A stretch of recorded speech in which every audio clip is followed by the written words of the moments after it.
Ryen Russillo is here. It's been a while for us. Once we get through football season, we're going to be doing Sunday nights again, talking hoops and a whole bunch of other stuff. But I'm bringing you in right now, Russillo, as the trade value list conciliary, a thing that I've now been doing for 25 years, a quarter of a century, the trade values list, which is not a rankings. It's a trade asset list, trying to figure out who the biggest trade asset in the NBA is. But before we do that, what side are you on in Jimmy Butler versus Miami? Do we have to pick a side? Is this one of those things where you just have to go one side or the other? Yeah. I like to have an open mind about a lot of things, but I think deep down my core, I know I probably already know which direction I'm going, but he just wanted the contract that he's not getting. So what, I mean, unless there was a promise, I mean, everybody knows Harden's not my favorite guy, but I kind of sided with Harden on the end of the Philly thing, because why would he have taken the pay cut? Why would he have done everything he had done? Yeah. And then it's like, and I know Philly's going to say nothing was ever agreed upon. You're totally wrong. All right, that's fine. But he did something that didn't really make a ton of sense at the time to allow flexibility. Then he didn't get a deal. So in that one, I was like, well, even though I'm not definitive either way, I can understand him being upset. With this one, I mean, have you heard anything that you believe? That's probably the important second part. Have you heard anything that you believe that would let you think that Miami would have been in a hurry to extend somebody like Butler, who's 35 and misses a lot of games? And had a contract for this year and a player option for next year. I think that's the unusual part about it, is that there was real years on the book left. I really feel like I want to pick a side, but I kind of see both sides. Because what's Butler's side? Give me the anti-Miami Heat side. I think Butler's side is his relationship has been bad with the Heat for a couple years, and he took them to the finals in 2000 and 2023. And I think at some point he felt like, you know, I brought you guys here. You guys tried to embarrass me in the press conference last year. You won't talk about an extension. You obviously don't care if I'm here 2 years from now. So what's the point of this? With that said, I don't think he's handled it well either. You know, I think a lot of us, including me and you, have been in, you know, some pretty hairy professional situations where you ended up not liking people you worked with or the employer you had. And at some point, you still have to kind of do your job. And I think that's where it's tough to side with him. On the Miami side, Riley just seems like he's tried to antagonize him and alpha dog him in a bunch of different ways, in ways that if you knew anything about Jimmy Butler, it's like you get on this road and there's no going back. So I see both sides, but I will say this: they've torpedoed his trade value at this point. I mean, I think you could just get him now for 2 expirings, and they're like, good, take him, because they're so worried he's going to opt into next year. The start of the season, I was thinking Houston should do Amen Thompson and Van Vliet, and let's go all in and try. I mean, we'll talk about Amen Thompson later, but to think like that was maybe an argument at the beginning of the season versus where we are now, where it's like, would Detroit give up Tobias Harris and Tim Hardaway for Butler and that's it? I don't know. Tobias is playing pretty well. Like, that's where we're at with this Butler thing, which is insane. You might be right about that. And I think there's a bunch of different things there that I like. I've never been special enough to compare myself with Jimmy Butler, right? Like I'm not saying this because whatever our dynamic is, but your career, like I think at times you have been special enough to probably get away with. We don't have to, I'm not comparing ourselves to him in that way. I'm just comparing like what it's like to work for somebody when you're really frustrated with them. Sure. And he's way more frustrated, I think, than either of us have ever been with anyone we worked with. Like he's doing shit, but he's doing stuff that you know, that's just seems like he's trying to sabotage everything. Well, right. When the first quote came out, when this thing first got picked up, it was like, Jimmy hasn't even started yet, which I was like, yeah, because we know the deal. You know, I think a lot of this stuff is like personal equity, where if like Tim Duncan ever had a problem with anything, I think we'd all immediately take Tim Duncan's side. Right? Yeah. You just go, whoa, like Tim Duncan's upset about something. And with Butler, even though I think there's a version of the Chicago events where I would understand him, I thought the Wiggins-Towns thing at the time was funny because I don't think he was wrong. Philadelphia decided to go with the young guys. So, you know, every exit, there's some drama. But with this, there's another part of this that is just the reality of what's happening. This new CBA, when we first talked about it, you're like, man, this kind of looks like a hard cap.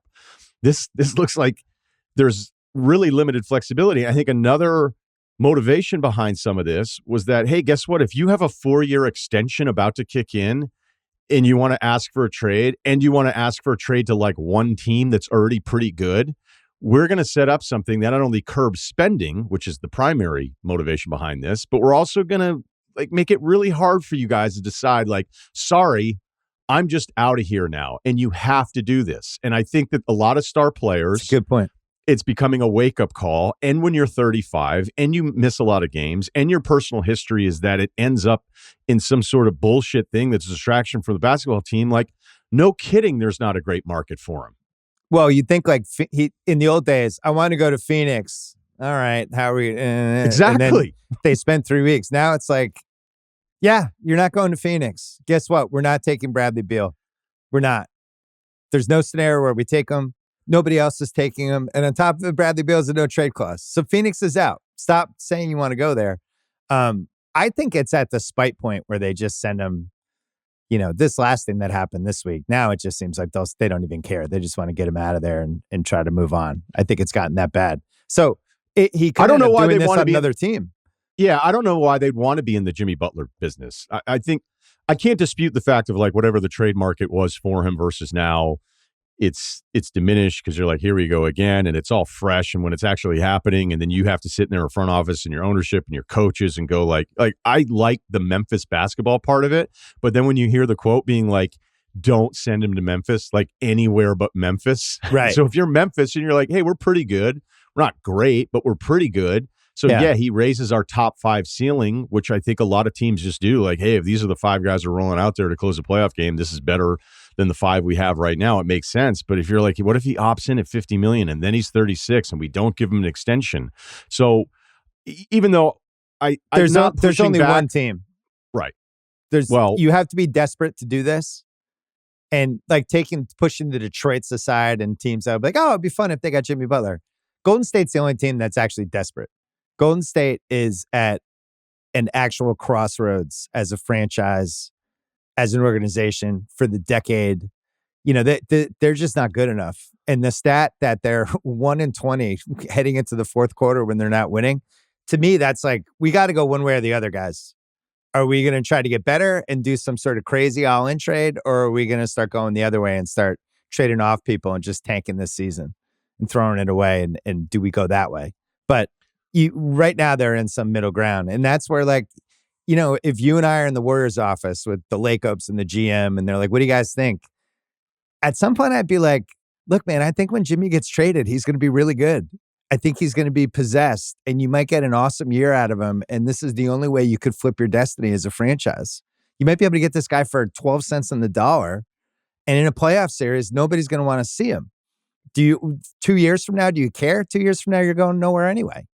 So that's the one team I think I could see. And there's trades. They have a bunch of contracts. Wiggins would have to be in it, but that's the only one I see. I just would be scared to death if I'm Dunleavy and I'm Lakeup and I'm going, okay, so we bring him in. Everything you said made sense. But, his agent's like, okay, so, what do you think about tacking on those 2 years for him? It's a no. And so if it's a no. The bigger question is that just gone now based on how this year has gone? Like, hey, his agent's Bernie Lee, who's a very nice guy. Hey, Bernie, Jimmy's in every 2 years contract at this point. That's just the way it is. There's nobody in the league that's going to go for him based on the behavior. That's what he's forfeited. On the bright side, if he's still really good, every 2 years he'll get an awesome contract. I think he's in that James Harden kind of zone now, where it's like if he was 32, years. He doesn't play enough for me. It's a no. Yeah. And you're right about the basketball part of it, whether it's them, whether it's Memphis, because it does raise your ceiling. But if I have to sit there and be honest with the people that are in charge of my employment, right? If you're working on the front office side of this, answering to your owner and going, yeah, let's just trust that it's going to work out with his track record, I wouldn't feel good about saying yes to that. I would just go like, look, it'd be one thing if he was younger and you go, hey, maybe the West isn't as deep or doesn't feel as deep halfway through the season as we thought it would be this summer. OKC still looks like a monster. I mean, we can run through every team and I could tell you concerns I have about all the contenders, but it would have to be more of like a guarantee of what's possible. And even adding him doesn't, like, what does it actually guarantee about what Golden State can do in the playoffs? The only reason you do it is because you love Curry. You feel like you owe it to him to at least be competitive for a couple rounds. And this is a way to honor that. That's it. You're not winning 4 straight playoff rounds with or without Jimmy Butler. I don't think. Let me throw something at you here, because you mentioned it with the Riley thing, and they felt like really betrayed by Riley being upset when Butler was basically like, if I was playing, we'd beat Boston, we beat the Knicks. By the way, they weren't beating that Boston team last year or last playoffs with Butler. Chance. So it was kind of a crazy thing. And then I think about like Riley's age. He's the same age as my dad. I'm like, imagine if my dad had to do a press conference about a player. I'm so glad you brought this up. Riley's old. Like, he's acting erratically, which makes sense because he's like 80. 80-year-olds are erratic. I went to go see Gillis and Bill Burr last night for the fire benefit. And Gillis had this whole routine of like, Biden didn't really get enough credit. Like, imagine if you had someone in your family who was 84 who had to like go out there and speak to the world. Right. Like it actually could have been that much worse. Now, look, Riley, at no point do I think like, what's going on with this guy? But he deserves, like, Riley's done enough in his basketball life to have this stance. And then when I think about like how other teams operate, and everybody operates in absolute fear, where they have to, when their best player goes off, they have to find some way through PR to craft some way that they're supportive. But it's like, so what happened? What if Riley had said nothing? The bottom line is, if they didn't give him the contract extension, they'd probably be in the exact same place. So like, you can tell me that it was insulting or that was the thing that when he didn't get the extension, when he felt like he was owed this, like, why? Because you went to the finals 2 years ago, which was like really fluky. And what, 5 years ago? He did have a great year last year. Which is and he doesn't play. He doesn't play enough. And look, when he was playing this year, you could see, you're like, what's going on with him? Like, before this even got like publicly bad, and it's like, so you want the extension, but you're going to mail it in for stretches. Yeah, I almost feel like he's coasting until the trade, and when he gets traded to wherever, he's going to unleash holy hell. That's why the Detroit option is so fascinating to me for him, because that's a team that would actually need him. That's a team that just wants to be good, relevant in some way. And that's a team that has a really, really good player, and they bring some things to the table. They're pretty well coached. He raises their ceiling in a way that I think is intriguing. They're not going to win the title with him. And I think that's why whoever is trading for him is not a team that he can win the title with. And I think that's another reality of this. Like, Denver's not trading for him. Even if Miami was like, all right, fine, we'll take Porter and we'll take Zeke Naji for 4 years. You can have Butler. I don't know if that changes Denver's ceiling. Like, they'd have enough outside shooting problems, If they were playing worse, I might think about it, but I actually really like the way they're playing, even though they lost last night. We'll see what happens. You're totally ruling out Phoenix. I don't think anyone wants Beal. And even if they wanted Beal, I don't know if he would agree to go to the trade. But I watched the game last night. Like, I just don't think Beal's good. He's fine. Like, he's a rotation guy, but for $50 million a year, that's the worst contract in the league. And he doesn't play every time. I think there's a reason like Phoenix has tried to move away from that big three model with him. And I think there's a reason everybody is like, yeah, no thanks. Cool. Oh, I get Bradley Beal this year and the next two. No thanks. Like, everyone throws Chicago and, could he go to Milwaukee? Why would Milwaukee want Bradley Beal? They're going to have him and Dame at the same time trying to play defense? That's crazy. I just can't find a team for him either. I guess I just wonder why Phoenix would flip the unprotected 2031 for these other pieces without some inclination of what's possible for him before the deadline. Unless it was just, hey, we're all in now. Like, when you have Durant, you're all in. So is Beal better than mid-level players? Yes. He's really low on what the actual acquisition cost is. Can I stop you for a second? Control. Yeah, that trade was horrible. That was the all-time, we took a $2 bill and turned it into 3/4 and a dime because it gives us more flexibility. It's like that's a team that they're at the blackjack table losing hand after hand going, give me more. I'm going to double down. Oh, can I borrow talking your about chips? The trade? Yeah, the actual Phoenix trade. You're acting like Phoenix is a rational team that puts thought into the shit they do. That trade was idiotic. I'm not trading because that they pick. have nothing. Because they have nothing, and they're already all in with this group. I think the argument is that, well, like, what are we doing? We're going to hold on to assets in 2031. Like, we have to find any possible way to upgrade this group, because once you did the Durant trade, this is this is how you were operating. Yeah, but at that point, you're Tim Daly's character in The Sopranos, the screenwriter who's on the 48-hour gambling binge, just getting killed, and he's like, "Just give me 25 grand more. I'm going to win this back." That's Phil. That's Phoenix and Ishbia right now. Just give me. Let's split the picks up. We'll have some flexibility. We'll try to win this back. It's like this ship has sailed. You're not doing anything, and you're not getting Jimmy Butler for what you have. And if anyone takes Bradley Beal and allows you to get Jimmy Butler, I can't imagine a team in the league that's dumb enough. Maybe I'll be wrong. Maybe they'll cut this clip out and be like, Simmons. Like, I don't see why anybody would want Bradley Beal. $50 million this year, $50 million the next two in the second apron era. Who wants that? I'd be No offense, fascinated Bradley to know Beal. like what he would actually waive his no trade clause for, because this is somebody who actually didn't go to Washington the entire time they lost. Like we kept waiting for that to happen. And then I remember hearing like he's probably just going to wait until he can get that 5-year extension with them as the incumbent team. And he is okay with just kind of being there. And then I wonder if Beal goes, you think I'm upset about coming off the bench? You think I'm upset about taking 13 shots a game? Yeah. Like, I like it here. I like Phoenix. My family likes Phoenix. Yeah, you can't. Yeah. You can't I'll just humiliate hang me. here. I'm good. I stayed with the Wizards for years on purpose. You think this bugs me? I just called my accountant. I just can't believe how much money I'm going to make the rest of the year. I'm fine. All right. So the trade value rules really quickly. This is not a top 100 list. This has to do with age of the players, salaries mattering, contract length, happiness, and degrees, right? So it's if you're talking about one player that's 35 versus an up-and-coming star that's 23. As crazy, Amen Thompson's a good example. Yeah, Amen Thompson for Kevin Durant, if it was just this year, maybe you'd want Kevin Durant for the playoff run.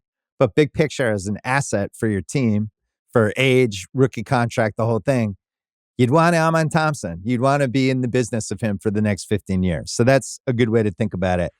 It's also a great name, just to interrupt quickly, because after last night, I was like, will he have Amen in his top 10?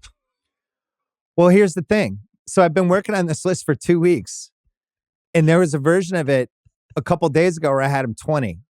And I emailed it to a friend of mine, and I was like, does anything jump out? And he's like, Jesus, you have Thompson that high? And I'm like, I actually do. I don't know if you watched the last 4 weeks, but what's happening here is really, really, really crazy. The athleticism, the defense, the rebounding, the fact that he's starting to figure out how to create his own shot, how to beat guys off the dribble. He did it to win the game in Boston last night. Like, what happened in Boston last night wasn't like, oh my God, what a great game. Like, he's been moving this way for 5 weeks, and he's the best asset on that team, and it's not close. I think he's an automatic hang up if you call Houston now. They're like, what? No, we're not trading him. And they hang up. This is a compliment, but imagine when he's good. Right. Imagine when he can shoot threes. Right.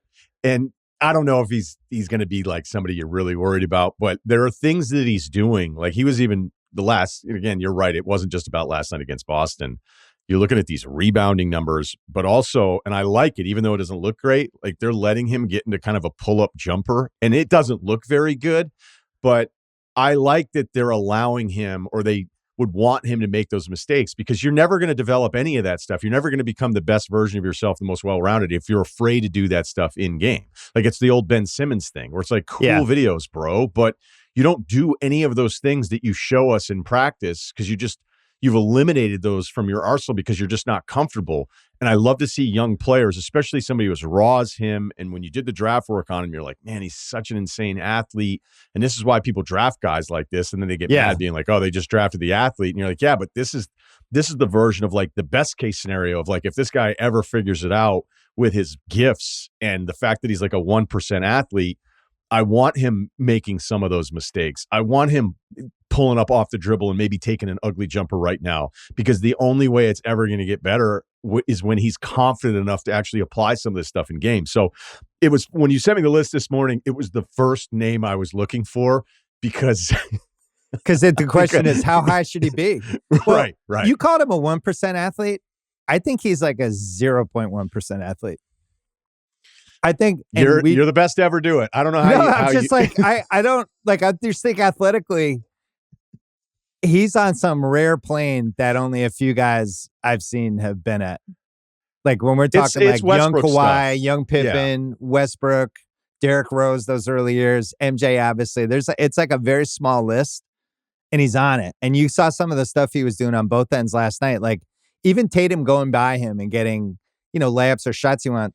Thompson's always almost there. Like he almost blocks it. Like you really have to work to get by him. I just love watching him play. And I think the thing that is probably so hard to figure out where was he? Overtime elite? Yeah.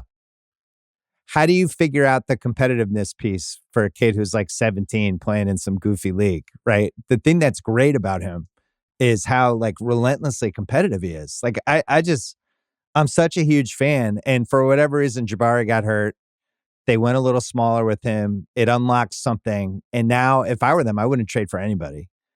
They're a 2 seed. They've had some big wins this week. I wouldn't mess with this. Just let's see how far we can go.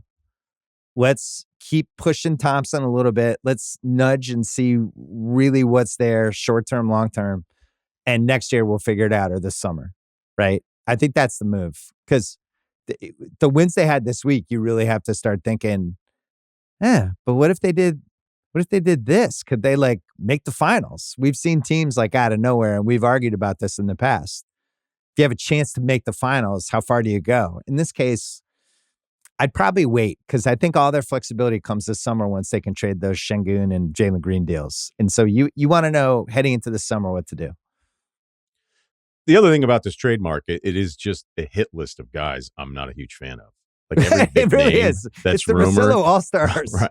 So Jimmy's the only one. If I knew he was bought in, I go, okay, let's do this. And you can figure out like where he fits in, because as much as they need Van Vliet, you worry a little bit about loading up on a small primary guy throughout the course of the playoffs. Brooks is so important to them, especially what he does defensively. And then Jalen is kind of like an every other night guy. And I thought he had turned You're the corner. giving him that? Yeah, I know. I think he's a once a week guy. Okay, At least that's right fine. now. Because as great as we are, like as much fun as Amen is and what he could potentially be, I still have a hard time believing you're like running something for him with the ball in his hands to like get you the bucket late. I don't know that he's there and yet. They did it yesterday. 4 seconds left. They ran the play for him, and they were like, just beat Jalen Brown off the dribble and just do some crazy athlete thing. And even as he's like what you said earlier, it's almost like the baby deer on ice thing sometimes with him in offense, where it's like he's moving so fast he can't even control it, but he still got the shot off. He broke Jalen's ankles. It's the most fascinating development of the year for me. As like when we're talking about, I'm not surprised Wemby ascended the way he did. I'm not surprised SGA's having the year he is. Neither of us are surprised about anything with the Cavs. This is Thompson becoming like a top 20 trade asset. I did not have that on my bingo card. And I don't think I like the either. Cavs. I didn't think they were going to get off to like a 73 win pace. It's starting to fade a little bit finally. When you're shooting 50-40-90 or 50-40-80 for 3 months. I'm not going to go. I won't do all like the honorable mentions, second apron casualties. Can't believe they missed the top 80 toughest omissions. But I did send you the list. And the toughest omissions for me, I'll just rip through them quickly. Reed Shepherd, Jaden McDaniels, Anthony Black, Klingon, Mathurin, Dillingham, Beef Stew, who I love at 4 years, 60, but couldn't put him on. Tari Eason, Sohan, Thompson's brother, Peyton Pritchard, Mark Williams, and Nemhart. Is there anybody that jumped out on that list? So you're like, oh man, they should have made the trade value. No, because I think any of these lists, like the first thing I did when I got it was like, don't go, oh, I can't believe you did this. Because whenever you have to do these lists, like good luck. Like whenever, really even hard. though when I did the top 100 that I then threw away, so I wasn't able to submit it for ringer.com, like I had such a hard time with 11 through 30. Yeah. Because I'd go like, do I really think this guy is like a top 20 player? And you go like, Right. okay, we'll come up with the 20 names ahead of him. And that's the weird part of the league ranking stuff. And granted, this is different because of age and contract and all that kind of stuff. But I just, the names start to add up pretty quickly. I think maybe Mathurin, just because I've loved what he's been able to do in big spots offensively. And I like how competitive he is. Oh, dude, He's a absolutely. real alpha. Like, there's no Yeah. way he hasn't had conversations with buddies, like, where one of his buddies like, yo, this should be your team, not Halliburton's. He's like, I know. Just waiting. Just waiting for it to become my team. Right. Like, would you rather have Kobe White or Mathurin? I mean, on your list, you'd rather have Kobe White. Yeah, because I like his contract and he puts up numbers and stats and he plays hard. But it's a good argument. All right, I'll Right. bold Mathurin. Maybe I there's think somebody we can Tari, bump. like I like Tari better than some of the names that you have in the top 85, but Well, wait, hold that uh thought because I have to explain. okay. This year is a top 85.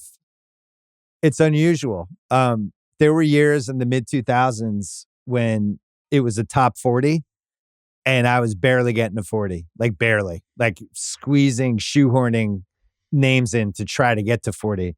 This year, I really probably could have done a top 100. The league is so deep, you don't really realize it until you're making a list like this. So the top 85, the highest group is Group O, quality assets, and just going from 85 to 75. Nikola Vucevic, who on the right night could have 40 points. DeJounte Murray, Kuminga, Jalen Wells, Herb Jones, Jared McCain, Walker Kessler, Kobe White, Jabari Smith, DeAndre Hunter has a good contract, and Cam Johnson, number 75. So that's the first group. And your question, Eason was a tough one for me too, because I really like him and I didn't know if I was overrating him or not. Yeah, I can see like, hey, what is he? And that's kind of the stuff we're talking about here with Thompson, where I tend to, I don't want to say overvalue because I don't think I'm wrong about it, but I'm going to value the guys with the ball in their hands that can get me multiple like possessions. Like, hey, Cade Cunningham for me is somebody where you go, hey, fix us right now. Yeah. And clearly it's different with Detroit now that they've actually invested in spacing around him. But we'll get to Cade when we get to him. But like that's always going to be kind of like my default setting of, can you get me a bucket? Or can you stop the other team from getting a bucket? Or really, like, it's that simple. Because that's where I have some defense guys on this list that I'm like, I really value the defense. But I don't think it's a 50-50 split. I don't think it's 60-40. Thanks for doing splits with me. You know, I love percentages and splits. It might be 61-39 the more I think about it. See, what is wrong with you? 59-41? Giving us flat numbers like that? So I was expecting like 63.5. So in this quality assets list, the hardest one for me, whether to include him or not, was DeJounte Murray, who's got a fatter contract and whose teams never seem to do well. And I don't know whether it's his fault or not, but at some point, if you're going to hit your 30s and this just keeps happening where every team you're on is either disappointing or underachieving and you're one of the main guys, I have to look at you. But that's one. And then Kuminga was the other one just because he's a free agent next year. And I think that complicates the asset piece because if you trade for him, you also have to pay him. I put Jalen Wells in there because he's playing big minutes for this Memphis team and he's guarding the best guy in the other team every game. And at some point, that's got to matter. Like, they're winning with him. He always has the toughest defensive assignment. And I think for a team relying on two rookies like that with Edey too, like it's really unusual to see a team that's good relying on guys who it's their first year in the league and in like significant roles. Like, hey, Edey, come in and we're going to run offense through you and protect the rim. Like, it's unusual. Anyway, I really like Wells, so I want to put him on there. All right, next group. This group is called Before the Second Apron Shit. I absolutely would have hung up. But what are you thinking? So this is 6 guys. Number 74, Porzingis, Aaron Gordon, Damian Lillard, Zach LaVine, Drew Holiday, and Pascal Siakam. All of them big contracts that you would have felt better about 2-3 years ago. Is Dame too high, too low, or just right for you? This feels low, even if he hasn't been my favorite throughout all this. And I do wonder too, like when we were talking about the Heat at the very top, like what if Dame had gone there and it was the same situation with Butler?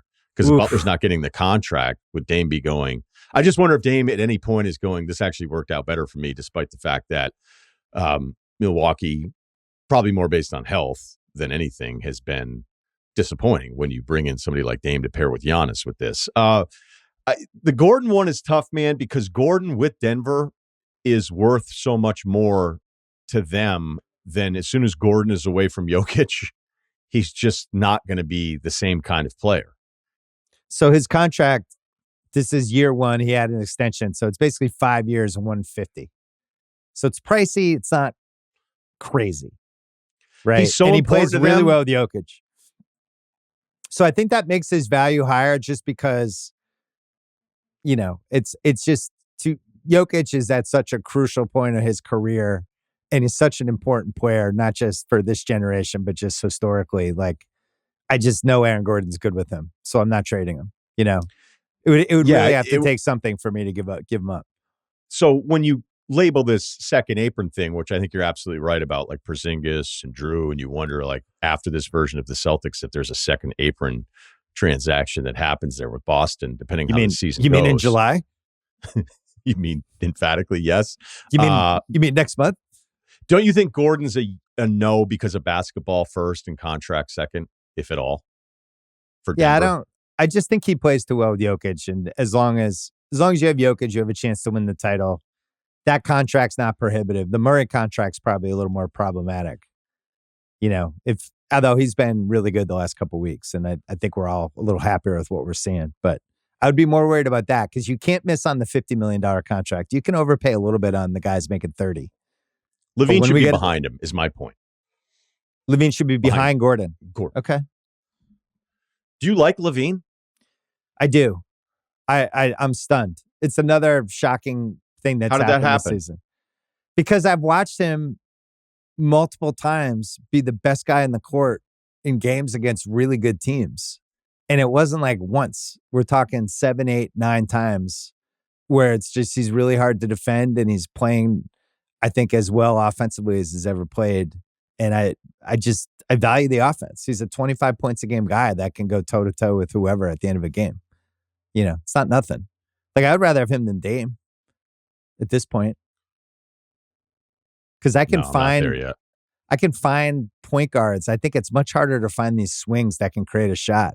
Like, if Golden State somehow got Zach LaVine, and I don't think it would take a ton, he would be so huge for them because they have no other guy who can create a shot other than Steph. And how many times can you run Steph in a semicircle and set him picks and do little hand? Like, they have nothing else. They have nobody else until Kuminga comes back. So you're not wrong about that. I mean, the drop off from primary scorer to secondary, like, shot creation guy for Golden State is so significant. And that's why, granted, yes, I love Steph, but when he has like bad games, there'll be this group. It's usually like LeBron weirdos. You're like, oh, how come Steph never, like, I don't really love that content of like somebody who's just done it the right way, has won multiple rings, first ballot, everything. It's like, can you guys shit on him for a couple of weeks? You're like, you know what? I don't want to. And I'm not going to. Like, he missed some shots, but what he is tasked with to solve their problems offensively as the only guy, other than the Schroeder acquisition. And I know, like, you could throw it right back in my face.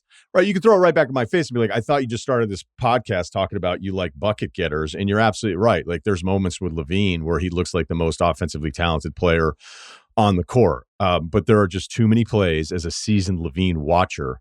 There are too many plays in there that I think everybody misses, where you're like, what were you doing here? Who are you helping do this? Why didn't you get back on defense here? And they're constant. And they're he's flawed. I will fully admit he's flawed. There's a lot with him. It's the 71 trade asset. It seems fair. I could just do it. I know. Like, I thought about doing a version of like something on my podcast where it was going to be one name, one game, where I just watch one player the entire time, like that Julius Randle Heat game where I just go, I'm going to rewatch this and just watch Randle. Yeah. And it was when you really focus on the guy that you're like, how come this guy always has numbers? And how come his teams are never that good? And how come, like, he's so skilled? Like, what else is happening around this? And you go, well, that's not good. And that's not good. And I talk about this stuff all the time with certain players. And I think LaVine's the epitome of that. Jalen's had a couple tough ones. Jaylen Brown has had a couple tough ones this year in that respect. Like, if you just watch him, where not helping on the maxi inbounds, he'll end up with the stats, but if you watch the game, he'll have games where he just does 20 things you don't like, and you could make a YouTube clip. I just think he's had a really rough season compared to what happened last year, where he really, I think, won a lot of us over as this guy has taken a step up, and I feel like this year he's gone back to where he was 2 years ago. And there's just really, especially watching them in person 2 nights in a row, it just he's been really messy this year, and I'm waiting for it to not be the case anymore, and I'm just not But at seeing least it. we know at like the highest level he's delivered. Well, that's the thing. So you're hoping in where April it doesn't become messy anymore and it's back. But I'm just saying the regular season's been messy. But there are some scorers when I think about their playoff resume, I'm like, so you've been doing this for how many years? And there's nothing significant. There's not a moment for me to look at. And like, look, I'm with you. There's stuff with Jaylen Brown and this year the shooting but when you're that young, like we've argued about Murray, when players who are like have had something really good in their past have these, like I even was stubborn about Keldon Johnson. I'm like, is he just going to be terrible now? He's just going to be terrible. And I feel like he turned the corner a little bit this season. So even though the Jalen stuff, I would agree with you, has been frustrating. At least we've seen that before. Yeah, at least somebody LaVine, like what are you throwing at me with LaVine? You'd be like, remember this series? He doesn't have it. But I do think if you're going to complain about the rules, not you, but just in general, the second apron, how hard it is to do trades. Like the one good thing that's happened with all of this is it's forced guys like LaVine to be like, I guess I'm stuck here. I'm just going to have to play well. And he's had for what he is, I think he's achieved whatever his talent ceiling is. I think he's achieved that. I also think now that Lonzo's kind of back, like Lonzo's getting thrown in these trade rumors. He's an expiring contract, $20 million. If you watch the Bulls, I'm not positive I would even trade Lonzo. I kind of like the Bulls. I'm not even sure they should do anything. Wait. I don't know, because I don't feel like they're not going to actually get anything for any of their players. So it's like, well, why am I doing anything? I'll just make the play in and try to upset somebody. It doesn't seem like any of their players are properly valued. It's like, I wouldn't just give away Vucevic. Oh, thanks. You're giving me 2 2s for Vucevic. I'm not doing that. I'm not like giving away LaVine and taking back a bad contract. I'll trade LaVine. I'll get Bradley Beal back. Why would I do that? Like, why would I give away Lonzo? I like watching Lonzo. They owe their pick this year, though. So they have to get into the lottery. Then go higher and just lose your pick outside the lottery. Next category, possible studs on rookie deals. Going from number 68 to 62. Koulibaly, Sarr, Messi. Did you expect this from him? Eves, I didn't expect this. I mean, he looks incredible. And he's so confident, too. Like there's no hesitation on him, his aggressiveness. I feel bad for the Pelicans front office. Because when they're you think 12 about, and 35.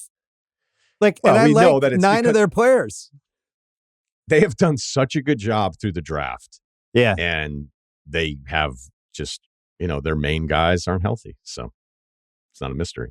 I have him at 66, Ware at 65. A stunning turn of events for him. And I was guilty of saying it too. It's like, oh man, imagine if Miami had taken Connect or Jared McCain. And then Ware the last few weeks has looked like the kind of young big at a cheap price that anyone would want. Risachet, I'm never selling my stock on him. Kason Wallace at 63, and then Derek Lively at 62. Those are our possible studs on rookie deals. And for trade value purposes, having those guys, if those guys can play a rotation role and you're paying $4 million, $3 million, $6 million, that's where you want to be. Next group. Nope. He's worth way more to us than to you. Number 61, Devin Vassell. Now this trade value starts to get fun right around here. Number 60, Zubats. Wasn't prepared for him to be that high in the list, but I don't know how many Clipper games I have to watch where he's the best center in the game. His contract is 3 for 58. Too high, too low, or right range for him? I love Zoo. Okay. I think he fights his ass off all the time. There's some good rim protection stuff in there as well. Me too. I think he's a big part of why they win. I don't know if anybody will do this because I'm not going to do it, but I'd love to know the success rate of pocket passes. Because I think a few guys did it a couple years ago. Yeah. And then everybody decided that when the big rolled and the 2 stayed with them, they were like, I'm going to do this sick look away bounce pass. And then it's going to hit somebody's feet or it's never going to work. I think the success rate on this pocket pass that every player is obsessed with off of 2 staying with them is so low. But a lot of times too, they're screwing the big by trying to even throw it to these guys. And Zoo, for like the bigs that are out there, I'm like, you sure? Like, I know what the play calls for and that you think this is the right move, but can the guy actually catch it? I'm a big Zoo fan, man. So I thought this was fine. Instead of a pocket pass, I would call it the tibia pass. It always ends up somewhere between the guy's feet and his knee, and the guy's 7 feet tall. It's like, I'm pretty sure he's not going to be able to take that pass. Jaylen Brown, even know if guys throws a lot of these. Like, hey, do you see limbs in the way of the pass? Yeah. Well, then don't make it. It's like, nah, dude. 2 stayed with me. Have to throw the pocket pass every time. Zoo number 60, James Harden number 59. The deliverer of what a comeback pocket pass. Yeah. So 2 Clippers in the top 60. Next 3 I'm going to put in a row. Number 58, Scotty Barnes. Number 57, Trae Young. Number 56, Jamal Murray. Big contracts. Contracts you had to do. I don't think the team feels awesome about the contracts, but you kind of, it's like those no recourse contracts. How would you rank those 3? I have them Murray ahead of Young and Barnes. Is that the right order for you? It feels like if Paolo's 8, Scotty Barnes shouldn't be 59 or 58. All right. So one of the many reasons I'm glad you're here. I don't see the Scotty Barnes thing like some others, and I might be too down on him. But I do think when you're the best guy in the team and the team doesn't win at some point, some of that's got to be on you, because I think the Toronto team's actually pretty interesting if you watch them. They have guys all over the place. Even like Agbaji. It's like a 45% three-point shooter. He's like their 9th man. Like, they have skilled players. I don't understand why they're not better. So anyway, you could talk me into him being 38, or you could have talked me into being here. And I aired on, I haven't really seen him be an impact guy on a winning team. Trae Young, at least, has been an impact guy on a winning team. Jamal Murray won a title. Tyler Hero, who's number 55, and I think he's been a more efficient, better offensive player than all those other guys.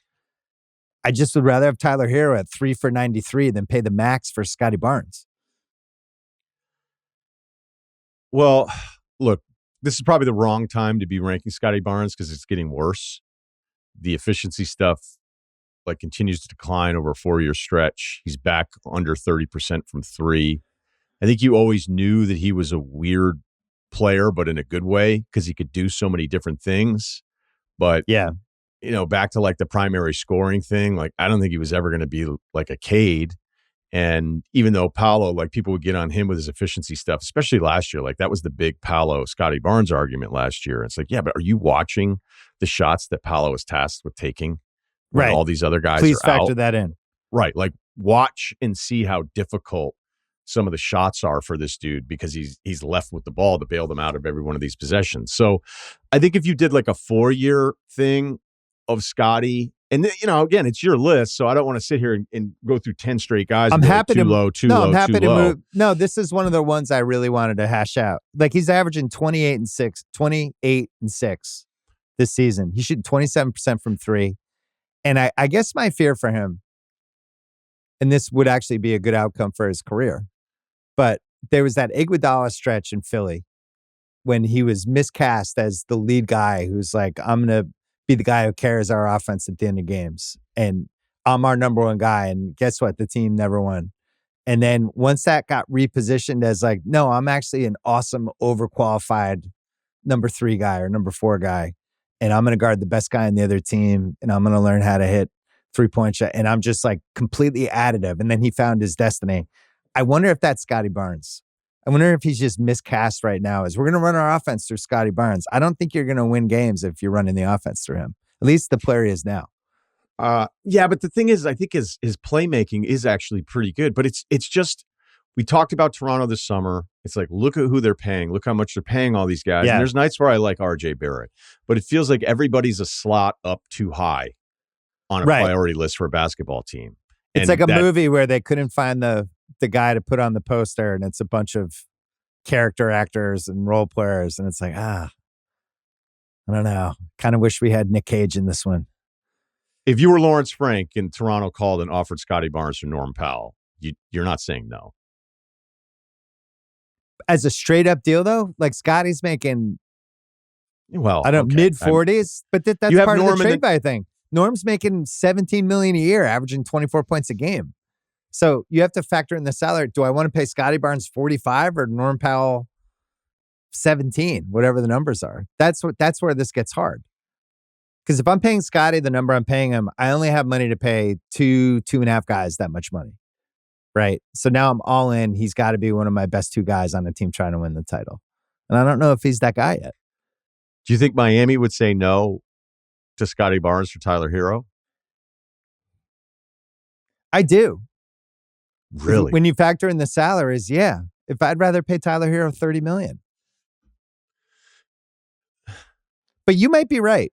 That's why we're doing this. My fear is that because the numbers are down the way that they are, and you know what? Even if we didn't like Toronto, which we both didn't like Toronto this summer, and the record bears it out, but you're right. Like there are some nights with them where I'll go, oh, like RJ's having a big night. And be like, oh, this is why they wanted Pirtle back, But they've also had a really they haven't had much consistency for long stretches this season of having a bunch of guys be available too. Would you? Do you think the Celtics would trade Derek White for Scotty Barnes? If Ainge were there, yeah, because Ainge would just go, give me the potential talent ceiling. But you're taking on like $15 million extra a year. Yeah, well, then now we're talking second. Now apron you're stuff, second, but that's second up, apron's a part of this, though. Yeah, but that's a different trade. You see, I don't think there's any way. Whenever we're doing this exercise, right? Yeah. If right now is like the only time in the last couple years that we would say Miami would turn down Scotty Barnes for Tyler Hero, is that when we're making a mistake? Okay. I'm going to move him down and I'm going to put him in a new spot. And yet, I actually have a better category. You talked me into it. I'll move him up 10 spots. And I might be wrong. I will fully admit I might be too glass half empty. There's a couple guys in the league I'm a little too glass half empty on. Look, you want to run the numbers on it. I was like, man. And maybe it's because I've been so used to the Paolo Scotty argument and I'm like they're 50 slots apart on this one. And it's not like I want Scotty over Paolo, but I was like, damn, 50 spots. Well, Paolo's another one that I wasn't sure of the right ranking for him. All right, so we'll go 59 Harden, 58 Trae Young, 57 Jamal Murray, 56 Hero, and then 55 Isaiah Hartenstein, who is just a winning player on a good contract, and I value what he does. When he's out there, his team plays better. I just feel like they wouldn't trade him. I think he has an incredible amount of value for them, and that's that. Is Trae too low? Which way? Would you put him higher into the 40s or would you put him backwards? Because he's got a lot of intrinsic value to the Hawks, to the franchise as like their guy. And they built a pretty nice set of assets around him that complement what he does. But I also am not sure what his trade value would be around the league. Well, it wasn't very good this summer. And it certainly wasn't. There was a big piece on The Athletic that spoke directly to that. And I know that, like, as two guys that have caught the brunt of shit from Atlanta, I wouldn't even just say as fans, as like media members. It was like Trae was their guy. And then you're like, okay, did you see this piece where they basically said we need to be completely different with you? Yeah.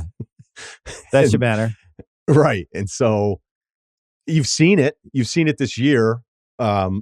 Whether it's DeAndre being better in his role and Jalen taking on such a huge part of the offense. Like, I think it was a little alarming that it took this many years for them to say, hey, Trae, you know what would be really cool is when you have the ball, throw it up ahead to see if there's an opportunity to attack. Like, kind of like that halfway use your transition. You got four of them. You can use them at any time. It's not just in the half court. That line, you can give them the ball before you cross that line. Like, no shit. And so, look, all that stuff was in there, and they were like, they need to reevaluate what this is. I mean, it's not like he's taking 12 shots a game as opposed to 20. He's only down like a couple shots there. The assist numbers are huge. There was also another piece. Like, I'm sorry that I'm just reading it, and I was sort of just laughing as I read all these quotes. It was like, I don't need to just hang on to the basketball and wait for the assist play. I can pass it to someone else who then can move the ball around a little bit. Oh, and you're just like, that was the "you think so, Doctor" Boogie Nights quote. Right. So We both sneaky liked this roster for a while, and I like it even more. I guess I'll never understand the Okongwu thing of like, what every time I would watch, it'd be like, so Clint's still the better option Yeah. there, and then they made that change. Yeah, And every granted, 3 weeks, Okongwu looks like Bill Russell in like 1963. It's got to mean something. yeah, and I guess maybe there's I some. wanted to put him in this list, and I couldn't find a spot for him. But you Now we're could kind of argue doing the he's in the Hawks. top 85. Hey, next group. Okay, This is a one-person group. It's called "Sorry, I Can't Answer Your Call. I'm taking a long, sad walk. Please leave a message after the beep." And that is number 54, Joel Embiid. I have no idea what Joel Embiid's trade value. You could tell me that Philly has to attach picks to trade him. You could tell me people would offer picks for him. I have no idea. You could tell me anything, I would believe it. And you don't know either. I don't, but I wasn't mad about it. I didn't go, this is outrageous. He doesn't play basketball. No, and I remember like last year when it was, I think it was, we already talked about it when we did the Denver show, and I mentioned the Zach Lowe part of it. I wasn't being critical of Zach, but it was just this accepted thing because of who Embiid had been. He'd won the MVP, that it was like he was in the top 5. And I don't think you just automatically lose your spot when you're not healthy, and maybe even if you miss a year. But with him, I don't know what you do with him. I'd love to know what the contract negotiation was, like why they were in such a hurry to extend him. And it certainly took him, 12 seconds to go done. 12. I think it was 4. I would, if I want to sound he was like, little, can I DocuSign that right now? Can you just send that to me right now? I got a DocuSign. I have it open. Don't send a DocuSign. I'll drive to you. I'll bring my own Sharpie. I don't know what his value is, man. I just don't know that I'd want to be in business, because why is it supposed to get better? And for all the shit that he's taken right now for missing games and the Denver history he's brought back up, I'd ask the people that are mad at him for not, did you watch when he was playing? And like, you can come at me with the box score and all that stuff. The guy doesn't move. Just go watch the Golden State game if you're wondering. And he got why. his numbers. And he got his numbers, so you'll say, oh no, what are you guys talking about? And no, watch the Golden State game. Just watch him on defense. So if he's going to move that badly, my point is I don't even blame him for not playing. Like, he was clearly marginalized when he was out there, and now people are mad that he's not playing anymore. And I kind of look at that stretch of going, well, if that's how bad it was going to look, then he actually needs to, as frustrating as it is for everybody, he needs to be missing games to not look like that anymore, because that's not going to work either. It was handled horrendously by the team. It was handled horrendously by Embiid. And it's gotten worse the whole season. And I know a bunch of Sixer fans. All of them are in that zone of just like, why aren't you just telling us what's going on? Why the secrecy? Why are you hiding things? Why is this so murky at all times? It's, it just sucks the life out of. They may not know the franchise, the fans. But then say you don't know, because they tried to say in the beginning of the season, they tried to make it seem like, he's doing some knee management stuff, and he clearly is not going to be able to play 3 games in a row. And if he does, the other thing, when he plays well and they're like strategically picking these games where it's like, hey, Charlotte tonight, you want to play? Yeah, Charlotte. Great. All right. Let me give that a whirl. But I don't think, does anybody think he's going to be able to play 4 straight playoff rounds? I don't know why. Do you think he can play 3? Do you think he can play 2? What's going to be better about this 2 months from now? I don't even know how you would project to be like, it'll just be fine. The Olympics thing was clearly a huge priority to him, and I think part of it was you're not going to win a title, like, win a gold, and he had some big moments for him, but for somebody who just doesn't ever seem to be right, like, was that the best use of your time? Also, we've been basketball fans for a long time. We've seen some things. And the direction this has gone, we just have a mental history of other guys where we've watched this kind of arc or lack of an arc. And it's like, C-Web. No, once the microfracture surgery goes through, it'll be fine. He should be, the only one I can remember where the guy was gone and it seemed bleak and then he came back and was really good was Amari Stoudemire. Especially in the 2010 season, and that first stretch with the Knicks in 2011, where it seemed like he had hit that point where you just could never rely on him again. And then he did rally back. Embiid's carrying, 50, 60, 70 extra pounds and more inches and everything. And I just think Yao Ming was another one. Yeah, his feet aren't good. And then all of a sudden he was just out of basketball. I think with these tall guys, when it goes in this direction, the history of the league says it keeps going that direction. Sampson was another one in the late 80s. Got traded to Golden State. Oh, this will go great. Oh, new team, and his knees are better. And he was out of the league in 3 years. So the fact that he's just not playing basketball that much is historically a horrible sign. Next, do you think category. there's a trade? Real quick though, did you think of any trade that you would go, this could actually be something? Because I don't even know how you would start the conversation. No, I think I mentioned this on a pod a couple weeks ago. It's an all-time bullet dodge by the Knicks, because I do think they would have gone all in for him last summer, and instead they went down this Bridges Towns path instead, which turned out to be way better thing. But I think they would have given up the goods for him. I don't know if there's another team though. I don't think you'd have to have a huge salary that goes the other way. It would have to be a pretty desperate team, and it would honestly be irresponsible to trade for him with the contract he has when you don't know if he can play or not. I wouldn't do that if I was an owner.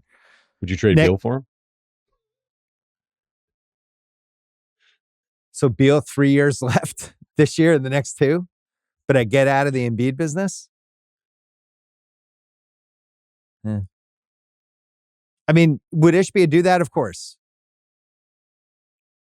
But that doesn't solve my Philly problem because I'm taking on another bad contract. I'd rather just keep my fingers crossed with Embiid.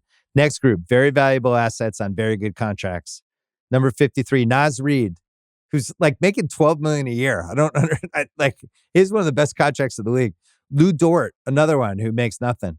Norm Powell, Austin Reeves, who really should have listened to us when we were telling him to sign with the Spurs. Derek White, Jared Allen. That's the Spurs 53 didn't through listen. 48. Spurs didn't listen. Next group is valuable assets on not as good contracts. Move Scotty Barnes here to 47, thanks to his agent, Ryen Russillo. Şengün at 46. Markkanen at 45. OG Anunoby at 44. I just don't love the contracts, but love the player. Markkanen is the one that I think has been the weirdest one this season because his stats aren't the same. You're paying him as a franchise guy who can, last year he was winning games and beating teams, having best player on the floor games. Hasn't really been the same this year, but I also wonder if he's just on cruise control because they're tanking. Any thoughts or? Yeah, I'm a little worried because it kind of gets back to that thing of like, well, if you've shown us some really high level stuff, then I expect that you're going to get back to it a little bit. And he's 28. I would say there's some Keontae George possessions where everybody else is watching that I don't love, and then Sexton is talented enough to get his. So now do they have like all these other dudes? And hell, when they bring in Sensabaugh, and they bring there's just a lot of guys that are like, it's go time. And is Lowry collateral because it feels like there's less opportunities for him to initiate, or is that something that people have figured out with him? Yeah, who's the point? Who's his buddy? Who's the point guard on this team who's looking out for him and getting him good shots? I'm going to say nobody. So yeah, that would be the case. I don't like. I still think that there's value for him, but it did. I think it's a fair point in that. Last year, it didn't matter whatever to the last dollar we can pay this guy is what he deserves and what he would get paid, and everybody else would be happy to give him that in a free agent world. And this season maybe makes you think of him as more expensive. Well, and also, it's 2 guys Golden State went after last year and didn't get, him and Paul George. And for what they would have had to give up for Markkanen, maybe you're relieved a little bit if you're Golden State. Would have been a ton of draft picks. You're giving up Wiggins. You're putting Kuminga in there. And for what you've seen from Markkanen this year, not that he's not a good player, but I just don't know what's your destiny if you're Golden State. If you're built around Curry and Markkanen, I don't know where that takes you. You're not in any different of a spot than like Phoenix is. Group H, always the toughest guy to figure out. This group's called, you realize he has a no trade clause and he's 40, right? It's LeBron James. They're not trading him. I don't think anyone's trading for him, and it's a useless exercise to talk about him. All right. Next group. Let me save you some time. Fuck no. Really fun group here. Number That's 42. aggressive.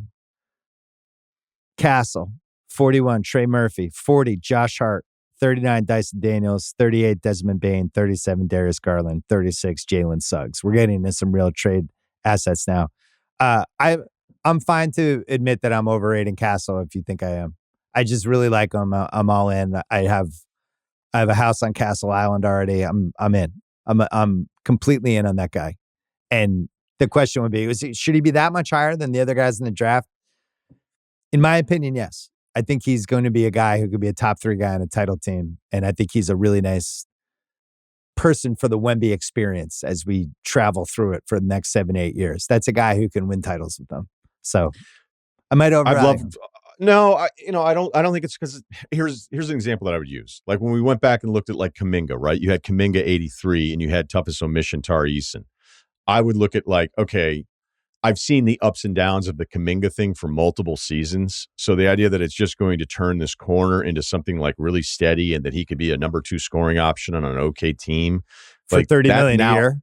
Yeah, that's now starting to feel like a bit of a reach with Kuminga, where with Tari Eason, even though it's raw or whatever, like he's out there just wreaking havoc on basketball games. And because I haven't really gotten to see the full form version of Tari Eason, like he would still be more valuable to me just based on the unknown. And then we know this game enough that like the unknown always trumps the known.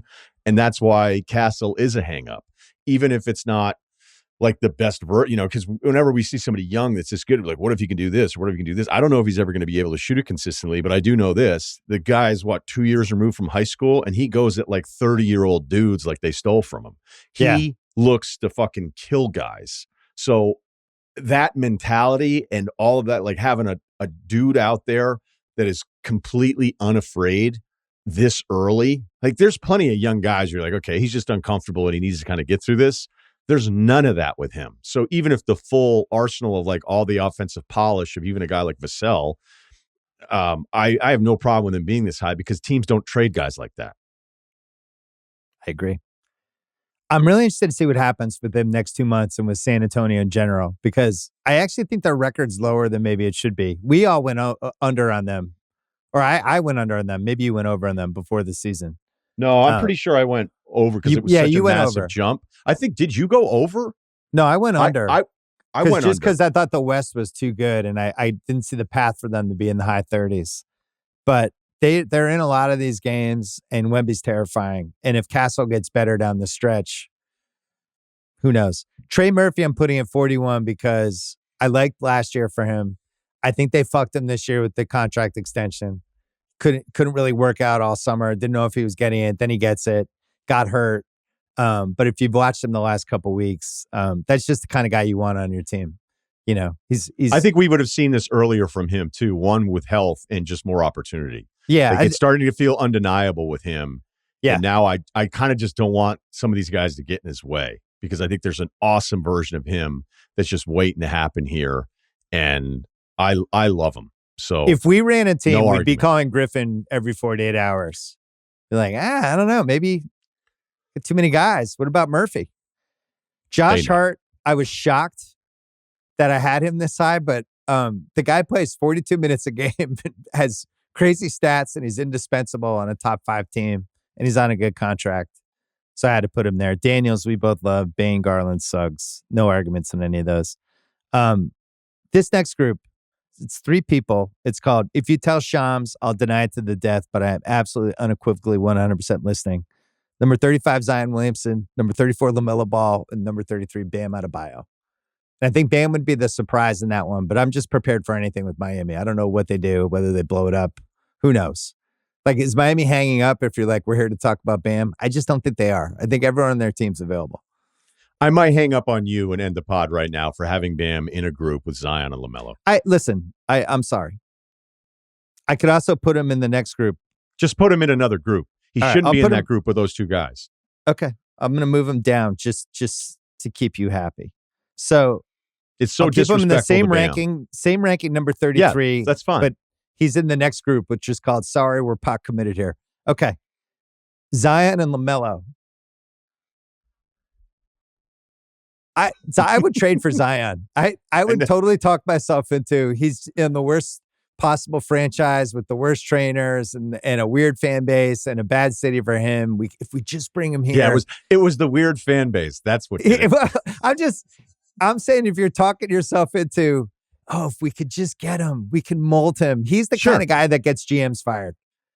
Where you're like, no, we got to do this because once we get him, and then 3 months later, he pulls a hamstring and he puts on 20 pounds, and you're like, oh my God, I'm going to lose my job. Why did I do this?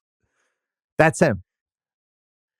I agree that I think there's a second team market for him just based on history. This is like Darko and Orlando giving up a lottery pick for him. Oh, it's like, this guy went really high. Like, do you remember this? I do, but wow, I didn't know it was that bad. No, it isn't, because Zion's done more than Darko ever did. I was thinking it was more like the Chris Webber, Mitch Richmond type of trade, where you're like, you're giving us Mitch Richmond, even though he's 33? Fine. That's a better one based on production, because like the Zion thing was really good last year. And it's kind of like a little bit like the Embiid thing in that you go, well, if the market is this bad for this guy that I know I probably shouldn't be in business with, I'm still not going to trade him now. And then I think on the other side of it, not that this lasted very long, but the idea that because of the contract, like, would they waive him? You go, no, wait a minute. There's a market. There's still a market based on like the second team going, like if it were Pierce and Antoine Walker, you would be calling into EEI being like, we should get Zion. Like that's the kind of structure of a team where you go, they don't really have that much hope, and like I'm going to be excited, and it's going to be cool to have Zion in my favorite team's uniform. But that could be Golden State right now when we're talking about like Hail Mary, we have to do something crazy moves. Saying fuck it and going after Zion, that qualifies, because if you strike oil with it, it's an amazing trade. If all of the good things from the trade happen, it's the best trade anyone could make this decade. And yet, it's probably way more likely all the other stuff would happen. It's one of the toughest trade assets in a long time. Okay, but in a vacuum, like if you were running a team and I wouldn't trade for him. Okay, but if somebody said you have to have one, like your owner calls, hey, I just bought the team. It's Bezos. Bezos is like, we need to make a statement here early, Bill. Finally going to give you GM job, and we're also going to have like behind the scenes. You think Hard Knocks was all access? Yeah, we're gonna be waking up with you. Okay, right. And 24 hours running the team, 24-hour VR. Right. So you need to trade for one of the two, LaMelo or Zion. I'd trade for LaMelo. LaMelo, that's another one where he's a get coaches and GMs fired guy. His destiny, I've made this joke many times, but his destiny might end up being an awesome Basketball Reference page and, Twitter, TikTok, Snapchat, 1-minute clips of this guy was a problem, and that might be it. But you watch him on certain nights, and he just seems completely unstoppable, and like he can make any shot, and you could get seduced by it. If it was him versus Zion, at least I know he's probably a better bet to play. Yeah, which isn't even a great bet. I thought the All-Star voting thing was really interesting, and then when I went to look at how it was happening, when you sorted his position for available people to vote on, he's the first option because he was leading everybody in scoring. Ooh. So I was like, I wonder if that would happen. I got to give Tim McMahon credit on this one because he was on with Windhorse and Bontemps, and he was like, well, his style of play has been in preparation of the All-Star game. So he's a perfect fit if he's named a starter. He ended up not being a starter. He shouldn't have been a starter based on what Mitchell, Garland, Brunson, and all these guys have done. I think between the two, here's the issue. It wasn't just the Bam issue. I think that Zion and LaMelo should be behind Group G. I think they should just be behind it, because if somebody offered so with LeBron, right between LeBron and those other guys. All right. Right, because, I mean, even though you can't trade Trey Murphy for Zion, if Trey Murphy were offered for Zion, the team says, we'll turn the page on this. So the Pelicans call the Spurs, and they say, we'll give you Zion for Castle. And the Spurs say, no way. The smart answer is no way. Okay, I think you're right. That's a good... See, this is why you're a great trade value consigliere. That's a good note. I'm like Mad Dog. That's a good job by you, Ryan. That's just a great job right there. Okay. SVP Russillo, she'll put me to sleep. Let's take one more That break, and then it was such a sad day in my career. I was in the car driving home, he listening to said Mad that. Dog. Mad Yeah, Dog he said said it that. on the air. Mad Dog shit on Van Pelt and I was like, I would leave ESPN right at 4. I'd be driving to the gym. I would listen to a little Gottlieb. I'd check out what the dog was Gottlieb. doing. And Dog was like, that's me favorite show. Huh? Yeah, put me to sleep, huh? Yeah, there's no energy on that show. And I was just like, fuck. I was like, going to do another Eagles rejoin Wow. from Scottsdale. I was pissed. Yeah, the good thing is you let slights like that, you just forget about them overnight. Don't think about them again. Yeah, like it never happened. All right, 33 guys left. This is Group E. Sorry, we're pot committed it here. Russillo demanded Bam be put in this group and get away from Zion and LaMelo. So Bam thanks you. He's 33. Mikal Bridges, Kyrie Irving, Jaylen Brown, who was in the teens, I think 3 months ago, and I think has dropped, and we can talk about that in a second. Franz Wagner, Kevin Durant, and then Sabonis. And there's a couple of the contracts here. Jaylen Brown, 4 years left, 236. Kevin Durant, 2 years, 106. That's this year, next year. Sabonis, 4 for 186. A little pricey. But that, what do you think of that order? Adebayo, Bridges, Irving, Brown, Wagner, Durant, and then number 27, Sabonis. Is that the right group for Durant? It Did is. you nudge him up? I think it is too. Age and team performance.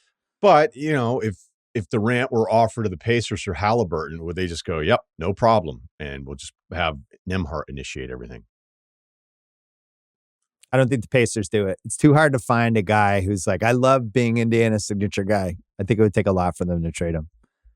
You see, Durant may just not be into it later on. All right, that's fine.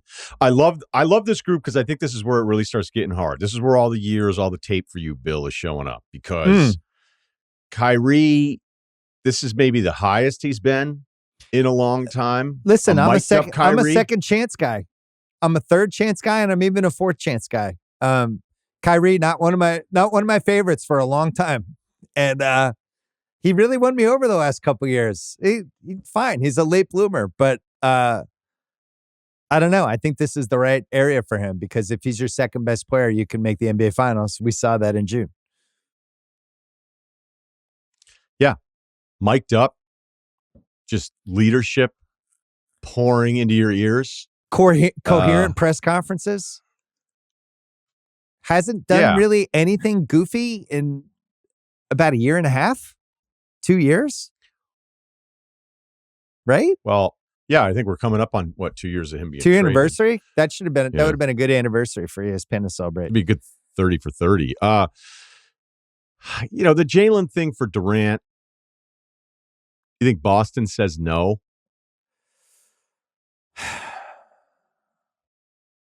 I think they stump you.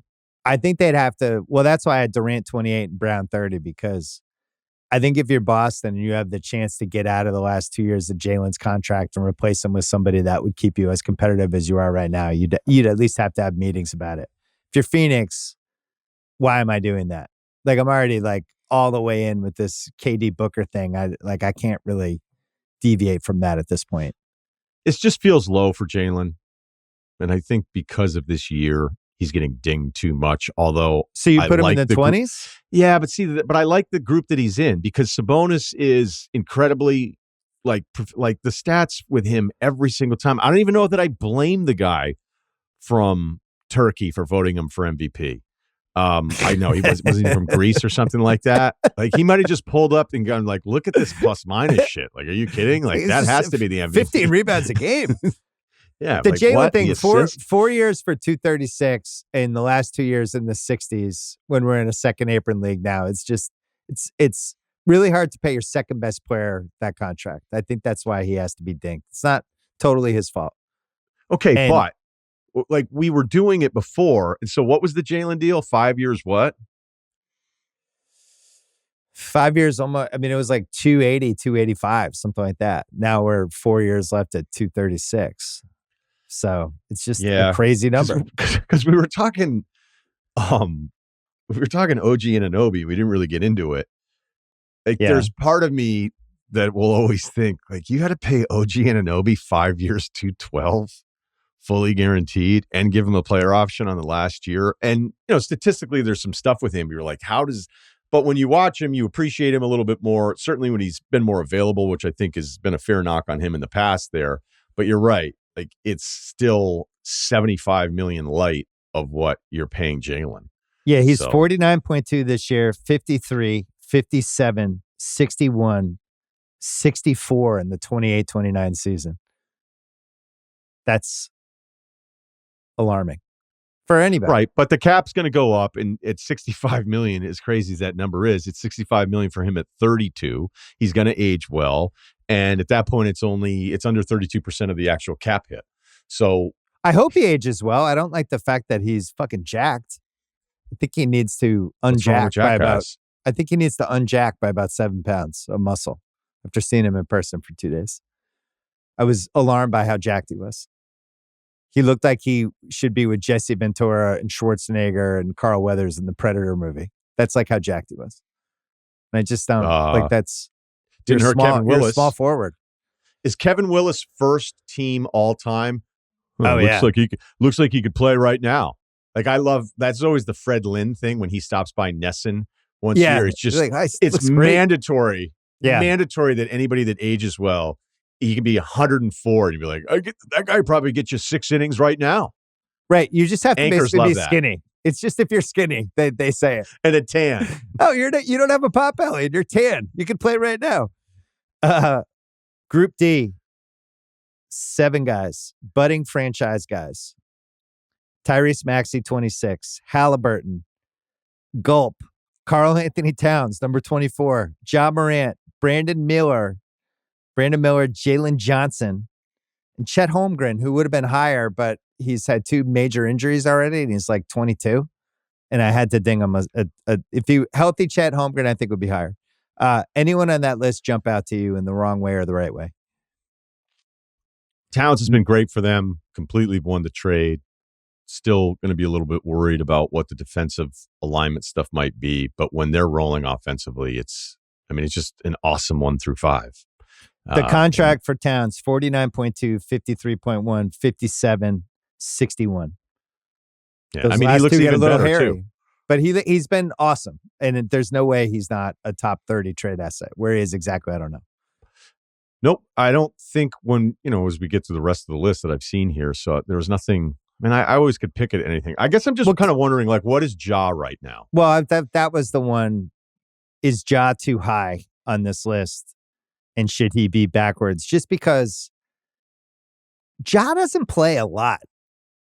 And it's like these one-off, then he plays 2, then he's off 1, then he's off 3, then he's playing 3 more. It just seems like he's not available a lot, and it makes me nervous if that's my franchise guy. He's like because it's true. When Tatum doesn't play, I'm like, what happened to Tatum? He's not playing? Like, I just assume he's going to play every game. With Ja, it's like, whoa, Ja played a month in a row? Really? He's missed 19 games this year. He played 9 games last year. And we know last year was a mess for But they've been 19 games that he missed that have been spread out. They're sprinkled out like 2, 3, 1, he's 4. Definitely because Memphis is on whatever priority. Like, it's easily a top 10 team for me now because I just am like falling in love with Jaren Jackson in a new way. Like, I always appreciated him, but now, like, this year I get like excited to kind of see, like, I wonder how they're going to use him. I love Jaren Jackson. So there you go. And you're right. Like, there's nights where I go, oh, like, shit, Ja isn't playing again tonight. And so when you look at his style of play, and I know he's talked about, like, I'm just not going to be doing the same type of stuff, that he's in the second year of a 5-year deal for $197.2 million. But it makes he's had 2 major incidents. Don't forget to include that part. Yeah. This is a lot like some of these other guys that we talk about, whether it's Trey's value to Atlanta specifically, LaMelo's value to Charlotte, New Orleans going, look, if Zion's not worth anything on the trade market, we might as well just ride this out again and see that if he's healthy, because the best version of him, like, we can be a team that, I don't know if dangerous is the wrong word here, but you understand, like, at least like a path of, if we have all of our guys, and we can get frustrated, we can get impatient, but so many of these teams just kind of default to patience that Ja's probably a hang up on almost 90% of, like, there's probably a few guys ahead of him that are hang ups, But I also On could this see list. people making an argument that at 23 he's too high because of availability. If Memphis called Philly and said, we'll trade you Ja Morant for Tyrese Maxey straight up right now, I don't think Philly does it. Which tells me I probably should add Ja behind Tyrese Maxey.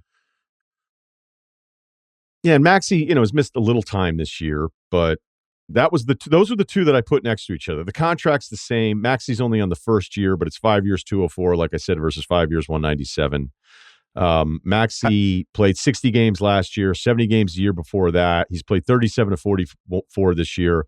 His shooting numbers are down, but really that to me is a product of him going, That's his okay, team. Embiid's out, and I'm just going to force the issue, and he's taking a million shots. He's taking more bad shots than he normally would. So I don't look at his declining shooting this year as this alarming thing. I think it was just he's been good the lately shot too. difficulty. Yeah. So maybe it's Halliburton 26, Ja 25, Maxey 24, Towns 23. I think that's the order. Because I think Maxey is a little more of a hang up than Ja is for Memphis, just because of the lack of availability and some of the stuff that's happened. Are you okay with Brandon Miller at 22?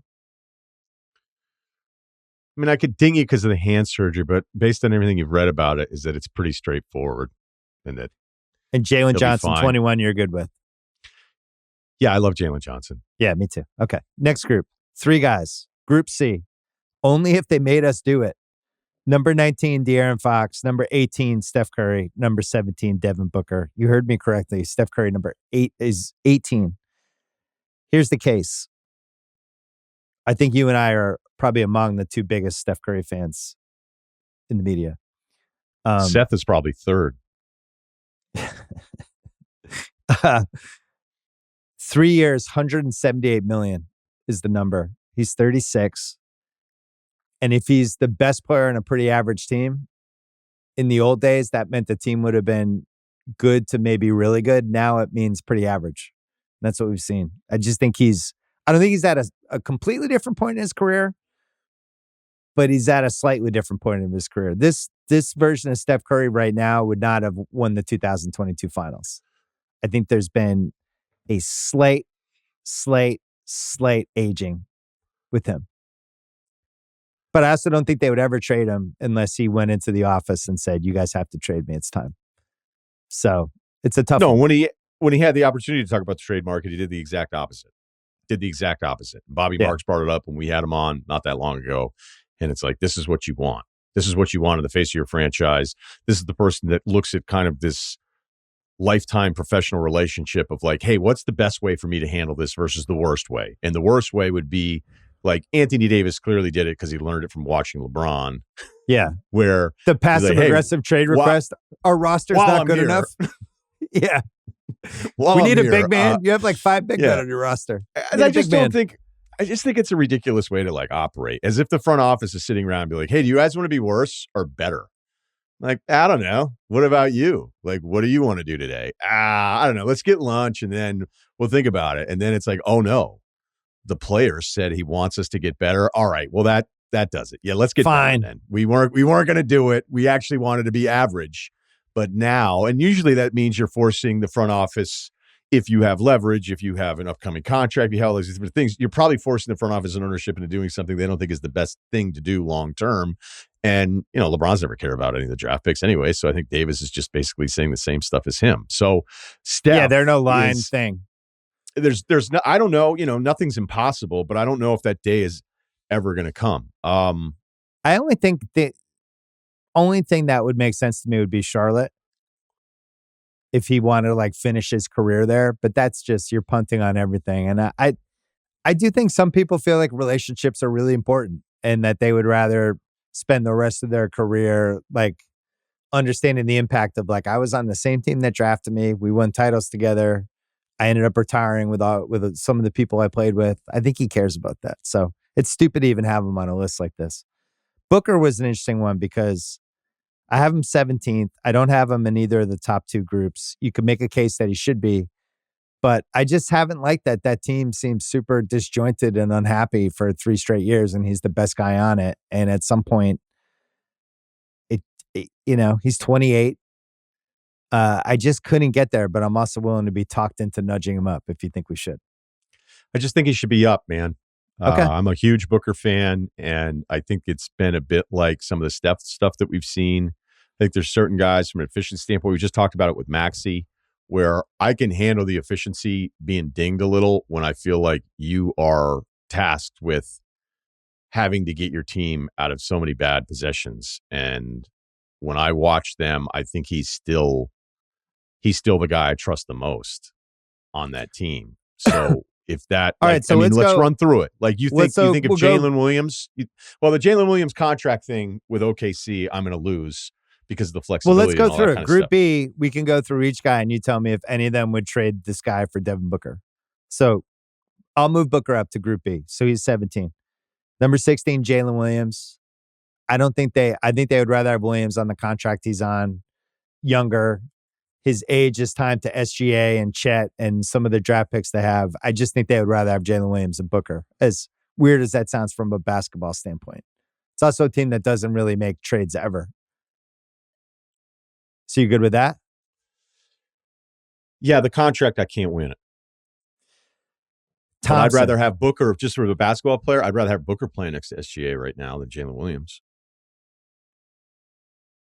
I don't even know how anybody would debate that. Hurts me on defense a little bit. Right? Jalen Williams doing, between him and Dort, that's part, I think, what makes their defense so special is everybody on that team can switch in all of these good ways. And there's high-end defenders. Like, SGA is probably the worst defender out of their crunch time guys.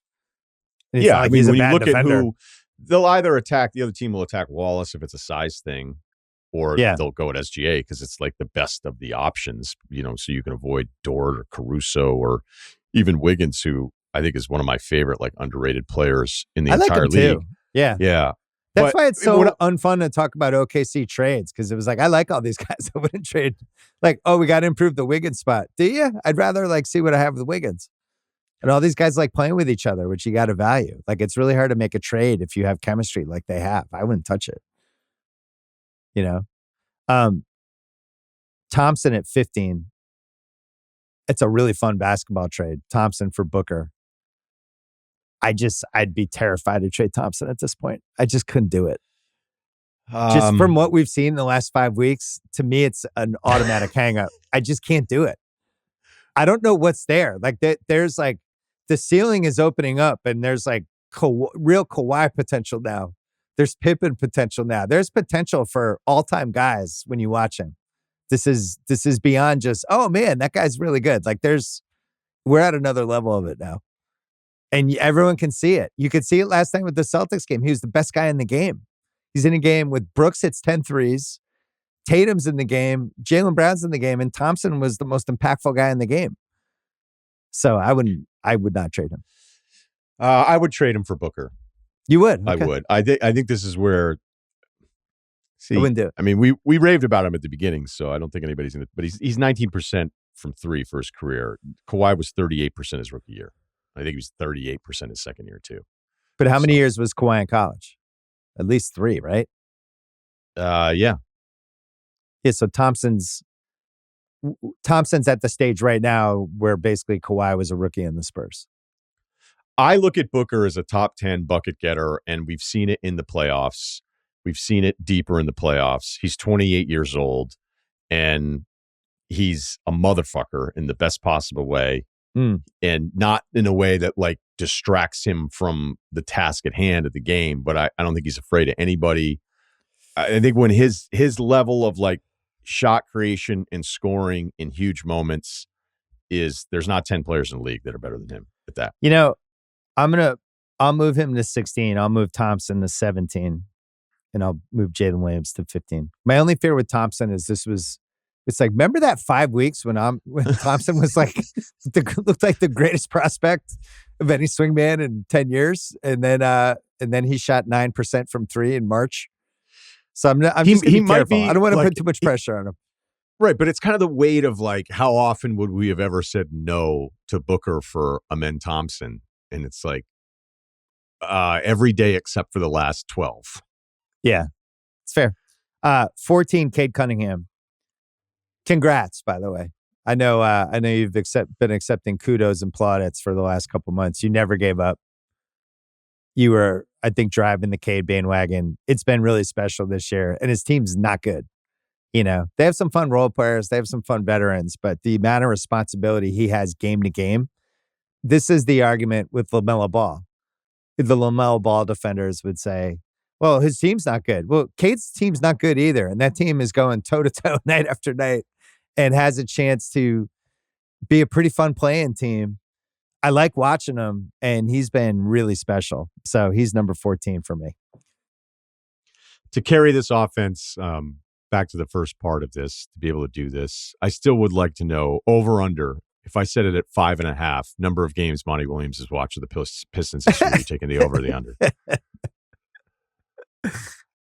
Way under. I think he's on an island somewhere. You don't think he's watched 6 Pistons games? You just out of curiosity, you don't think he's checked in twice a month? They should be an ABC sitcom where he has to live with Killian Hayes. It's just the two of them in some beach house in Aruba, just ordering the staff around. It's like below deck to 2023 Pistons. Monty Williams and Killian Hayes. Evan Mobley, number 13. Big win for me. You had your victory lap with Cade Cunningham. Huge victory lap for me with Evan Mobley. I never gave up. I kind of gave up a little bit. And then Jaren Jackson, number 12. You would say no. Let's see, this becomes I can't trade Evan. A Cavs thing. I'd rather have size. I'd rather have the size than the guard. Okay. If I have somebody who can anchor a championship defense, I'm just picking that. If all things are equal. All right. Like we've seen, there's games when Mobley hasn't played where the Cavs look just completely different. And I don't know. I'm really impressed. But Jackson, who you mentioned earlier, that's been the stunner for me. And this is a big win for Chris Vernon, who was always like, you guys are always, shooting your wad about Mobley. What about Jaren Jackson, who has better numbers every year and has been in more playoff games? Jaren Jackson's been awesome. And there's a fuck you to him this year that I really like. He had that Wemby game this year where he's like, fuck this guy. I don't like this guy. I'm going to go at him. He's had a few of those this year. I know the shooting number wasn't great. It's the only dude that I've seen be like, to your point, fuck him. Yeah, it's like, fuck him. I mean, I haven't seen that since Scoot in that international game. Our guy, we're not dead with Scoot. Signs of life. I don't know. I think they'd come over to my house and be like, is he sleeping? Anyway, Mobley 13, Jaren Jackson 12. I think that's the right order. I'm glad. I was afraid you were going to do Jaren Jackson in the 20s because you get in his case with the foul trouble and the rebounding. No, and, he's had an awesome year. When you think about what he can do offensively and the different ways that you can use him, I've never been as big a fan of him as I am right now. I voted him as an all-star starter, and I know that wasn't popular. Did you? No way. No, I ended up voting for Durant, but I stared at it. I did Wemby, Jokic, right? And I looked at Durant and Jaren Jackson for like a half hour, and I really wanted to vote for Jaren Jackson. And I just was like, it's the All-Star game. It's KD. He's the vet. And it's not his fault that his team is run in the worst possible way. But I really wanted to do it. I actually wish I had done it. I think you made the right call. Well, very few media members agreed with me, but there was still like when the votes came out, I was like, am I going to be the only one that did this? And I think there were 7 of us. I wish you had texted me because you could have talked me into it in like 20 seconds. I was that on the fence. But, we're all impressionable to a point too. And I caught more and more of him during this. And then you back it up and you look at the numbers and then you think about what he does defensively and all these different things. And I was like, I think it's close enough. And, standings isn't necessarily my tiebreaker. And I think that'll not be a tiebreaker when it comes to the MVP vote if we stay on the same path.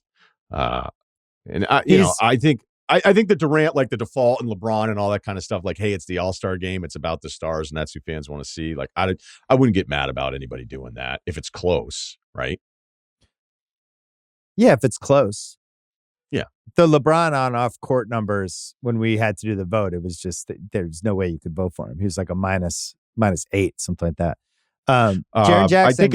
I think it's a little. Well, it's I better did now. it this morning. It's -4.6. No, I just wanted to make sure. it's gotten better because they're playing better. When we had to do the vote though, it wasn't great. So Jaren Jackson's played 45 of 47 games for the Grizzlies, which is awesome. And he's having his best season all the way. He's 23-6. He's easily their most indispensable player, and they're really good. So kudos to him. I have Davis 11. You saw the last couple games, like he really big boyed Boston. The game last night, if he's playing the right shitty team, you really do feel like he could be a 40-20 guy. He's been really good. A week ago, I was wondering if they should trade him to Golden State. Now Golden State's gone one way, and the Lakers feel like they have some momentum. The Finney-Smith thing really helped them. Like it feels like they finally have enough guys to at least guard perimeter guys decently now. And they don't have to play connect as much. So Reeves can be like the one guy you can kind of hunt, but that's it. Vincent's playing better. And then LeBron's had a little more energy on defense, just a little, tiny bit. But I'm a little more hopeful for them than I was a week ago. A week ago, I was like, this team's done. They have no chance. Super impressed with them in person when they house the Celtics. I know people can point to the Celtics, 5-7, but I just hate like how everybody just throws. Anytime any team loses, you're just like, up, back to back, up, look at this stretch. And I understand it, but I mean, the Lakers controlled that game from the jump, and it's very clear. And bullied them too. It was they knocked them around. I thought they were really physical in a way that was like inspiring. And not that I went outside and started, fighting people, but that would have been awesome. Well, I wasn't that upset. I wanted to get home and get something to eat because it was late. But I think D'Angelo Russell just being removed from all of the possibilities and all the possessions and all the stuff that he does that may not show up. Like, oh, look at the shooting numbers. Like, oh, look at this. And he has a better net rating than LeBron, all these different things. It's like, yeah, man, but there's just times where like, what the hell is he doing right now? And so their best spacing closing group was their worst defensive perimeter group. Yeah. So they were kind of stuck. And I think removing that removes some of the stuff with them being stuck. And it's weird with them because I kind of like them, but I also think like the standard is that when they're not a true title contender, they get so dismissed. And then we're just like, oh, they stink. It's like they don't stink. Like there's 7 guys there that I kind of like, but then I have to think about who am I picking them against in the playoffs in the first round, and that becomes more challenging. They're at least a bitch in the round one. That's where they've at least taken this season. The Celtic game, whatever. The Celtics had weird coaching in that game. There was a weird energy. They'd played the OT game the night before. But the Warriors game was the one that impressed me on that Saturday night because I thought the Warriors needed the game. They wanted the game as national TV. I wasn't sold on the Lakers at all, but they did the same thing they did to Boston on the Thursday. It was like, oh, shit, this team's big. Davis is really engaged. LeBron seems like he kind of is starting to like the roster a little bit. And I really think Reeves, who killed the Celtics, has turned into a very fun offensive player. And Redick's not afraid to run shit through him and marginalize LeBron for a couple, half a quarter in crunch time. Like if Reeves has the right matchup, they'll go to him. They'll actually use him, which they weren't doing last year. The other hope is that, LeBron defensively is going to be a different version of himself in the playoffs. Yeah, I mean, it's terrible right now, and it has been. I mean, there's just so many moments you can look at and be like, well, if he has to move, like it'll be times where he'll help to where the help doesn't need to be there, but at least it looks like he's defending somebody, and it's like okay, but now you just messed up the entire rotation of the stuff. And I get it, like he's 40 years old, and that's why there was that weird stretch, like 10 games in or something, where they were winning games, and he was playing out of his mind in his intensity. I was like, what is this? Like, are you going to try to keep up this kind of pace? Like, this doesn't make any sense. So that actually is a positive in that I wonder, you gear it up, you have a little bit more of a break during the playoffs if you can see a more engaged version of him where defensively he's just trying to survive the season, play as many games as he can, help them be kind of a mid-seed team in the West. I still think some of their best offensive possessions is when he's initiating it because it would make sense because he's so smart and he's still so good. Well, especially transitions, the other thing. His transition stuff is still great. His ability to read at half court. Oh, there's only 2 guys there. I'm just going to go through them and I'm bigger than them and I'm going to get a layup. Well, and the as you passing. get He still older, has though, all the too, stuff. think about it, though. How much easier it is to move when you know where you're moving, Yeah. as opposed to having to move in relationship to the other person moving where you have no idea where they're going. Right. So when he knows everything that he's doing, it's still incredibly impressive. And so that window of when he played that hard, even though I was like, man, this dude is like, it was a bunch of games in a row. I was like, he's really going for it. I wonder, like, if that's actually something to look at. We're like, okay, well, at least that had happened at some point this season, even from that time on. Yeah, I guess it's been a little bit better lately, but there was a stretch. We'll see. With the Lakers have been up and down, but they're in a nice little spot right now. Davis, so this Untouchables group B, Davis 11, Jalen Brunson 10, Donovan Mitchell 9, and Mitchell's had. I just love the year he's had, and they're not playing huge minutes. He's really deferred and just seems like he's been an awesome teammate this year, and I think he's the biggest reason they're winning. Last group. So this is a big argument coming out of the gate. This last group, completely and utterly untouchable. And I had Paolo number 8. And I struggled with that more than I think any other name in the list, whether he should be in this final group or be in the group that we just went through. And I couldn't shake those first couple games before he got hurt this season, how young he is and how I just wouldn't trade him. Like I just wouldn't be able to do it.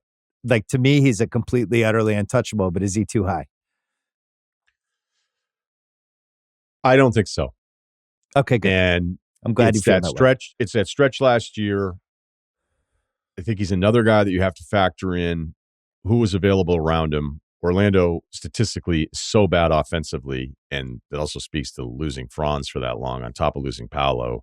Yeah. So I think there's a lot of people that could try to throw, and he's had some dud of games, some of the shooting numbers since he's come back.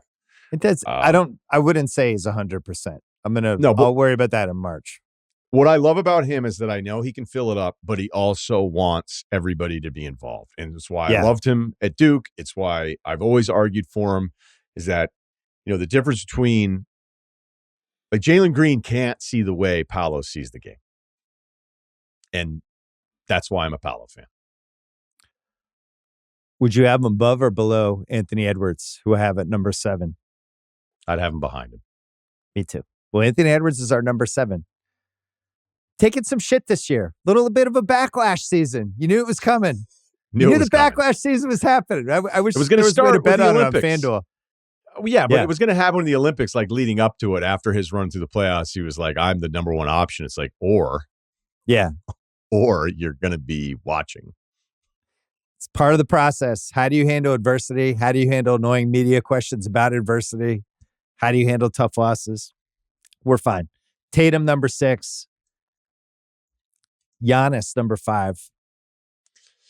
Luka, Giannis is better. Stop. Sorry. You're going to think that you're going to be so happy right now. Giannis is better than Tatum. Tatum is the better value. Okay, make the case. Tatum plays all the time.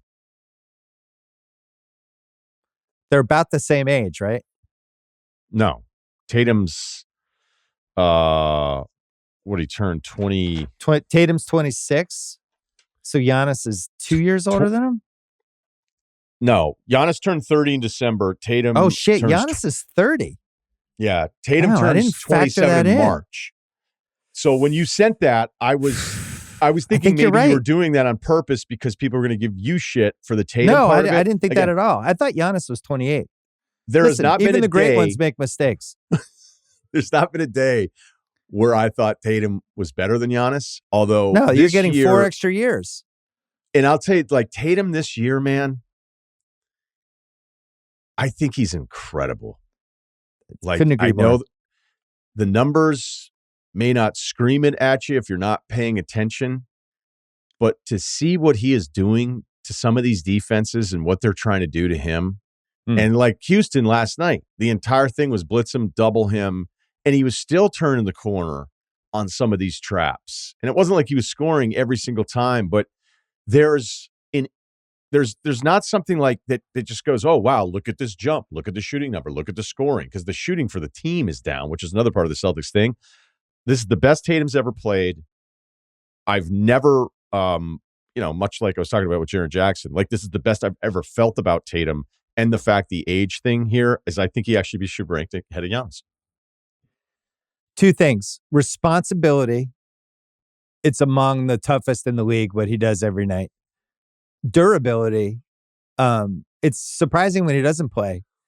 And when I saw those back-to-back LA games in person. Both teams' strategy was just beat the shit out of Tatum. Make him work. Don't let him get to if he's going to get to his spot, make him have to shove his way there. Always have a guy behind him. Always chip him. Like he's almost treated like the Pats treated Marshall Faulk in that Super Bowl. Every smart team's game plan is push him, nudge him, shove him, just make it hard for him for 4 quarters. Or like Ben Coates in the end zone. Or my guy Ben Coates getting tackled by 4 Dolphins at the same time. But he just keeps coming back. And that if there's a one disappointing thing with him, it's just like when you play like the Clippers backups, that's the kind of game this year where SGA is like, I'm going to have 55. Don't worry. Everybody can take the night off. And Tatum's missing that one kind of, look out, I'm scorched earth tonight. But that's it. That if you're going to nitpick, that's really the only nitpick where it's like, tonight's the night where Tatum just scores 47 and we kill whoever we're playing. He's just not that kind of player, but I think it's okay. He gets everybody involved. And this is the best he's ever played. We agree. I can't put him ahead of Luka Doncic at 4. No, that's fine. Although there's an availability thing going on there where it's not. That's why he dropped. Like, Luka's never been number 1 in the rankings. And it probably might not ever happen because of the durability thing with him. Whereas, like, Shea is number 3. I have Jokic 2. And then for the first time, a new number 1. We've only had, I think, 10, 11, 12 number 1s ever. Victor Wembanyama. Oh. Yeah, not Pritchard. Wemby number 1, I think he has to be. As great, Jokic is having one of the great offensive seasons in the history of the league and is the best teammate since Bird and Magic and Curry. And if you want to win a title, he'd be the first pick. But I don't know from a trade asset standpoint. The Spurs aren't even like, they're not, you're saying the word, hey, would you ever trade Vic? And they're hanging up. You're just getting the V and the I out. It's a hang up. So he's number 1. They're like, no, we were calling about a 3-way with Krejci. You're like, what? Oh, they cut you back. So are you good with that? Yeah. Okay. I don't know where this Jokic thing is going to end up all time because like this stretch is like so ridiculous.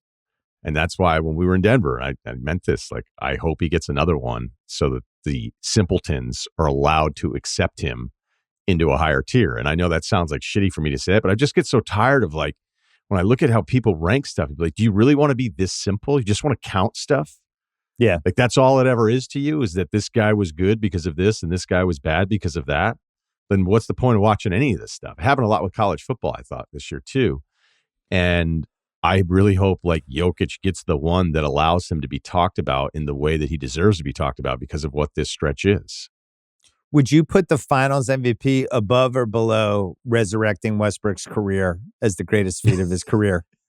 If you had to rank them 1, 2. Westbrook, I was thinking about this the other day, and I don't know if this is going to work, but like Westbrook's your buddy from home that just, has it dialed in and everybody knows the routine. The girls probably maybe liked him when he was in high school or whatever.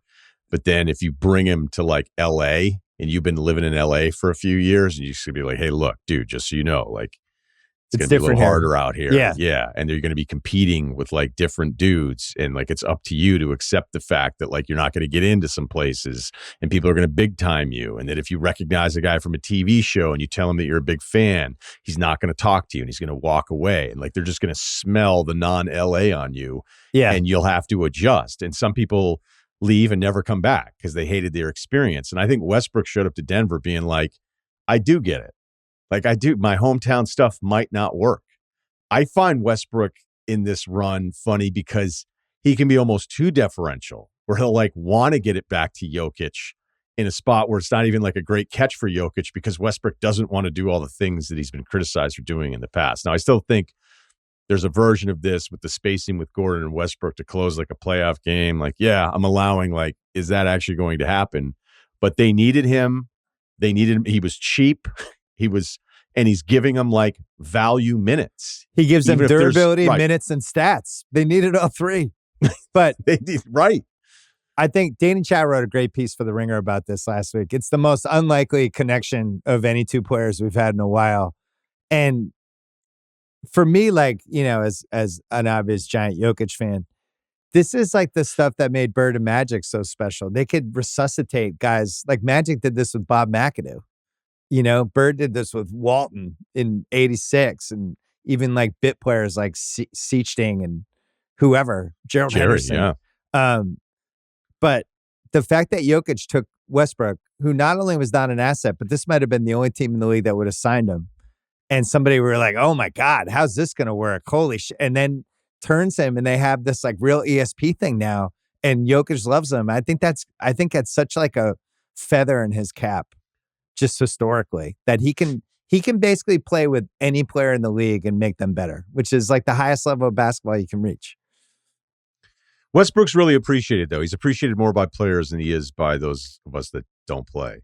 Because I think they look at what he did at his peak, and there is a respect for him that we probably don't understand as much. But you also realize with Westbrook, like, which version are we getting? Because the LA thing with the Lakers was a disaster.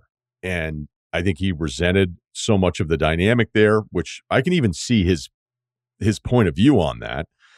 He was disrespected, marginalized, and not used correctly, and then blamed for everything and thrown into every single trade rumor possible. So yeah, he wasn't a huge fan.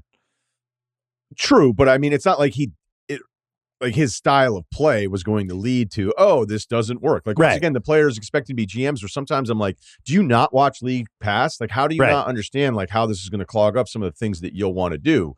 Like, but it doesn't explain the Clippers thing last year, how bad he was. No, because playoff the Clippers, series, when it seemed like his career was over. Right. The Dallas playoff series, when he decided to like prioritize just being like pissed off at everybody and taking himself out in like huge spots where you're like, what are you doing right now? He's a pissed off maniac. Yeah, right. It's like, you can do, like, you're getting us any buckets or anything? Well, no. So now we can't even trust you to be out there. So, you know, you would think that it'd be easy for somebody to go, hey, look, all you have to do with Jokic is just cut, man. Be ready and cut. And when you think he doesn't see you, he actually still sees you. So just cut. And then it turned out Westbrook was one of the better cutters in the league. Like, who knew? Been watching him since 2008. And all of a sudden, he's like this supernatural first step cut, almost like a wide receiver coming off the line of scrimmage. And Jokic finds him every time.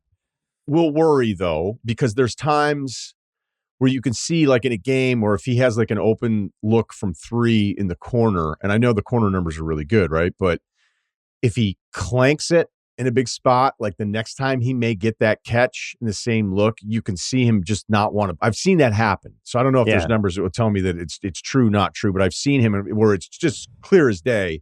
Okay, he doesn't want to pull the trigger on this. And I don't know if it's like, hey, I just bricked the last one and this is a big spot. I don't know if it's him being deferential of like, hey, let me get it back to Jokic. I wonder with the Jokic-Murray two-man game in a playoff series, when you have Gordon, where you have that spacing decision that Minnesota always messes with, where it's like, hey, put Rudy on Gordon because that way Rudy can freelance off of him. That gives Nas the Jokic matchup that Cat did so well with last year. Can you run the two-man game if Gordon and Westbrook are both on the other side?